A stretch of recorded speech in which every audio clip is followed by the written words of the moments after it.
Usa ka dakong sunog ang mituhop sa residential nga bahin sa sitio Manangados, Barangay Tabunok, Talisay City kaniadtong Hunyo 25, 2025 nga nagsugod sa alas 2:11 sa hapon ug midanyos og milyon-milyon nga kantidad sa mga kabtangan. Base sa inisyal nga investigasyon, ang kalayo mitumaw sa usa ka residential area nga gikalangkuban sa mga single ug two-family dwellings nga gitumbok nga kasagarang panimay sa mga residente sa maong lugar. Wala pa matino kung asa gyud nagsugod ang sunog ug unsa ang hinungdan niini, samtang ang mga otoridad nagpadayon sa ilang investigasyon. Sa gibana-bana sa mga fire investigators, kapin 1,700 ka metro kwadrado ang kinatibuk ang gitas-on sa yutang naapektuhan sa maong insidente, samtang ang gibana-bana nga kadaot sa mga kabtangan misaka sa 2,550,000 pesos. Hangtod karon wala pa matino ang eksaktong ihap sa mga natupok nga ekstruktura apan dako ang posibilidad nga daghang panimay ang naapektuhan ug posibleng daghang pamilya ang nawad-an og puy-anan.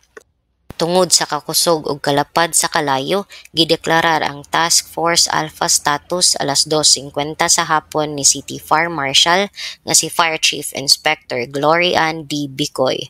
Ang maong deklarasyon nagpasabot nga gikinahanglan ang dugang nga suporta gikan sa laing fire station sa Metro Cebu aron mas mapadali ug mapaayo ang operasyon sa pagpakunhod sa sunog. Sa walay duha ka oras, gideklarar ang status nga fire under control pag alas 3:35 sa hapon o gideklarar nga fire out sa alas 3:45 sa hapon. Human niini misugod dayon ang assessment sa mga fire investigators ug ang profiling sa mga posibleng biktima. Gilauman nga adunay mga pamilya nga temporaryong ma-evacuate o kinahanglang tabangan sa mga lokal nga otoridad ug social services.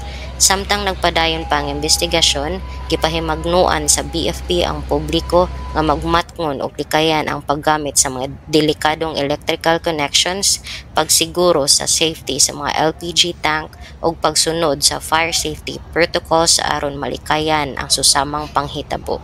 Alang sa BFP TV, madasigon alang sa kaluwasan sa publiko. Kini si FO1 Selma.